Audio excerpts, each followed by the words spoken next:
When we think about AI, we usually picture a tool, right? Something that answers a question or helps write an email. But that's starting to change. A totally new kind of AI is showing up, one that's way less of a passive tool and a lot more like an active collaborator. We're talking about agentic AI, and yeah, it's on track to become your new research partner in science and engineering. To really wrap your head around just how big a deal this is, think about this question for a second. What if a single scientist could dream up, simulate, and test 1,000 different hypotheses before they've even had their morning coffee? I mean, that sounds like science fiction, but it's not anymore. This is the kind of potential that agentic AI is starting to unlock right now. So, what's the deal here? What actually makes this kind of AI agentic? What's the secret sauce that makes it so different from the chatbots we're all playing with? Well, it all boils down to one word: autonomy. And here's the official definition. Agentic AI systems can set their own goals, cook up a plan to get there, actually carry it out, and this is the really crucial part. They can adapt based on what they learn along the way. All of this, without a human needing to guide every single step. They're built to actually push the discovery process forward on their own. So, how do they pull this off? Well, it comes down to these four key things. First, they're goal-directed. They're not just waiting for your next prompt. Then they use task decomposition, which is a fancy way of saying they can take a huge, hairy problem and break it into small, manageable steps. After that comes adaptability, and this is huge. If some new data comes in, the agent can change its whole strategy on the fly. And finally, they're built for collaboration, so they can work with people and even with other AI agents. This right here, this really says it all. We're seeing this massive shift from AI being a passive thing we use to an active partner we work with. It's kind of like the difference between using a calculator and having a co-pilot sitting next to you. Okay, so that all sounds pretty great in theory, but is this stuff actually happening out there in the wild? You bet it is. Let's take a look at where these AI scientists are already on the job. And the impact is, well, it's undeniable. Just look at this chart. It shows the growth of scientific papers driven by AI over the last 10 years. Look at that curve, especially after 2018. It is a straight-up explosion in fields like drug design, material science, climate modeling. This isn't some slow, gradual change, folks. This is a research revolution happening in real time. And here's a peek at how it's getting done. Think of it like building a digital research team.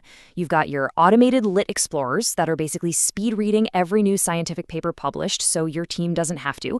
Then there are hypothesis generators that can spot hidden patterns in massive data sets and suggest totally new lines of research. And get this, you even have lab automation coordinators that can physically connect to lab robots and run the experiments themselves. It's an entire digital research squad. And the breakthroughs are just piling up everywhere you look. In drug discovery, you've got DeepMind's AlphaFold, which is literally fast-forwarding research by decades by predicting how proteins fold.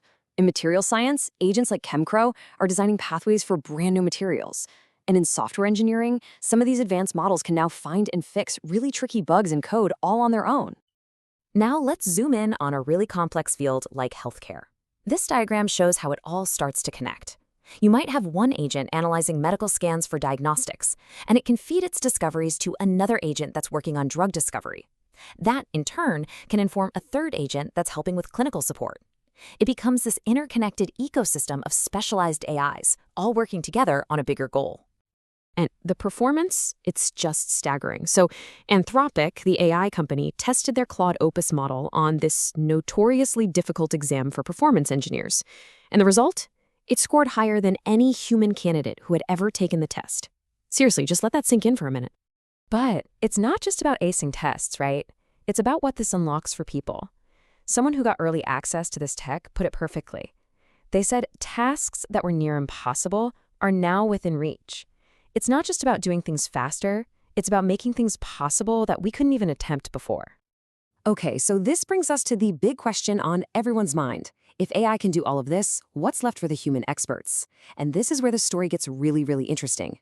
Because it's not about replacement, it's about partnership. This comparison here really paints the picture, doesn't it? The role of the scientist is shifting away from all the tedious, repetitive stuff, the manual data collection, the slow cycles. Instead, their job is being elevated. It's becoming about high-level strategy, deep creativity, and asking those huge, paradigm-shifting questions that only a human can come up with. The AI can handle the how, which frees up the scientists to focus on the why and the what if. So let's be super clear. The goal here is augmentation, not replacement. The best way to think about it is an engineer-in-the-loop system. Human expertise, our judgment, our intuition, all of that becomes more valuable, not less, because we provide that critical oversight and direction. All right, it's easy to get carried away with all the incredible possibilities, but we have to be realistic. This isn't all smooth sailing. This technology raises some massive questions that we absolutely have to get right. And this skepticism is coming from the top. I mean, look at this quote. That's Jan LeCun, one of the godfathers of modern AI. He basically said that if your goal is human-level AI, then large language models, or LLMs, are not the way to get there. That's a powerful reality check from a true pioneer in the field. And LeCun's point really gets at these huge, thorny issues we're all facing. How do we trust and validate what the AI comes up with? How do we make sure it's scientifically rigorous? What about bias that's baked into the training data? And maybe most importantly, how do we figure out the rules for all this and make sure humans are always in control, especially in really high-stakes areas like medicine? These are not easy problems to solve. And this isn't just a job for the tech folks, by the way. Professional organizations are already on it. The American Society of Civil Engineers Code of Ethics, for example, explicitly reminds its members they have a duty to think about the limits and the real-world implications of new tech. This is a professional and ethical responsibility for everyone. And that really brings us to the bottom line. The conversation isn't really about whether we should adopt agentic AI anymore. The train has kind of left the station on that one. The real question now is how we do it responsibly, with the right guardrails, the right oversight, and the right ethical rules in place. So where does all this leave us? Well, with a really fascinating, kind of mind-bending thought. The speed of scientific discovery is ramping up at a rate we have never, ever seen before. We are on the verge of getting answers to questions we've been asking for centuries, and probably answers to questions we haven't even thought of yet. So the real question is, are we ready for the answers we're about to find?